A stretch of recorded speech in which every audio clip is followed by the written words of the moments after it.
உங்கள் வண்டியில் starting problem இருந்தது அப்படின்னா உங்கள் வண்டியோட ஸ்பார்க் ப்ளக்கோட ப்ராப்ளமாக கூட இருக்கலாம். நீங்கள் கொஞ்ச நாள் யூஸ் பண்ண பிறகு வண்டியோட ஸ்பார்க் ப்ளக்கில் எட்ஜஸில் கார்பன் வந்து படிய ஆரம்பிச்சிடும். அதனால் கூட வண்டியில் ஸ்டார்டிங் ப்ராப்ளம் ஏற்படும். இது ஸ்டார்டிங் ப்ராப்ளம் மட்டும் இல்லாமல் வண்டியோட புவர் ஆக்சிலரேஷனுக்கும் காரணமாக அமையுது.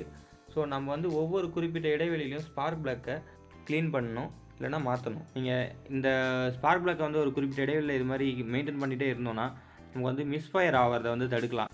என்ஜினில் பார்த்தீங்கன்னா 4 ஸ்ட்ரோக் இருக்கும். கரெக்டாக பவர் ஸ்ட்ரோக் அப்போ தான் வந்து இந்த ஸ்பார்க் ப்ளக் வந்து நமக்கு ஸ்பார்க்கை உண்டாக்கணும். இப்படி இந்த கார்பன் படிஞ்சிருக்கிறதுனால இது சரியான நேரத்தில் வந்து ஸ்பார்க்கை ப்ரொடியூஸ் பண்ணாது. இல்லைனா ஸ்பார்க்கோட குவாலிட்டி பார்த்திங்கன்னா ரொம்ப கம்மியாக இருக்கும்.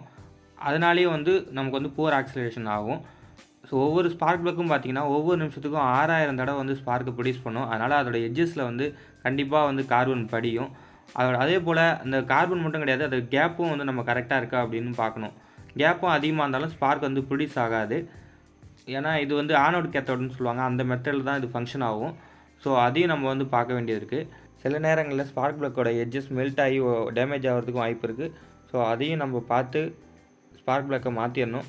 ஸ்பார்க் ப்ளக்கை சராசரியாக 12,000 கிலோமீட்டருக்கு ஒன்ஸ் நம்ம மாற்றிடணும்.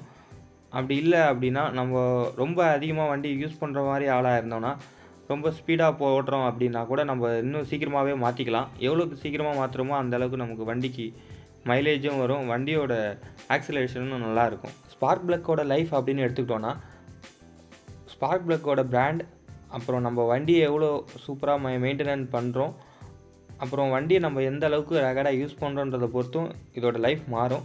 ஸோ நம்ம எந்த அளவுக்கு வண்டியை யூஸ் பண்ணுறோமோ அதுக்கேற்ற மாதிரி ஸ்பார்க் ப்ளக்கோட லைஃப் குறைஞ்சிட்டே வரும்.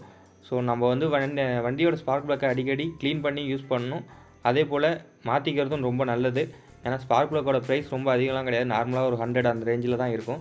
ஸ்பார்க் ப்ளக்கை சரியான டைமில் நம்ம மாற்றிட்டோம் அப்படின்னா நமக்கு இந்த புவர் ஆக்சிலரேஷன் அப்புறம் இந்த ஸ்டார்டிங் ட்ரபிள் ப்ராப்ளம்லாம் இருக்காது. ஸோ நம்ம வந்து சரியான டைமில் மாற்றிக்கிறது ரொம்ப நல்லது. ஸோ இன்னொரு வீடியோவில் நம்ம பார்க்கலாம். See you then next another video. Thank you for watching.